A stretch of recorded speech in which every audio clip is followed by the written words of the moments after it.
शेष पर्यायर पहुंची सारी 2024 अंडर 19 विश्वकप। यह टूर्नामेंट रे अपराजय सहित फाइनल रे प्रवेश कर सारी टीम इंडिया। फेब्रुआरी 11 रे खेल फाइनल फाइट। तेबे यह टूर्नामेंट फाइनल रे मुहांमुही होई पारंती दुई पारंपरिक प्रतिद्वंदी भारत पाकिस्तान।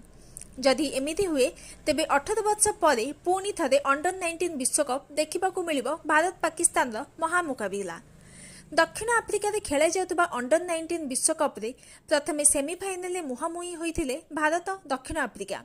एही मैच रे प्रथमे बैटिंग करी दक्षिण आफ्रिका निर्धारित ओभर रे 244 रन करिथिला। एहार जवाब रे भारत एक समय रे मात्र 32 रन करी 4टी विकेट हरैथिला। किंतु एहा परे अधिनायक उदयसहारण और सचिन दास पंचम विकेट पाई 171 रन पार्टनरशिप करी भारत को विजय भेटी देइथिले।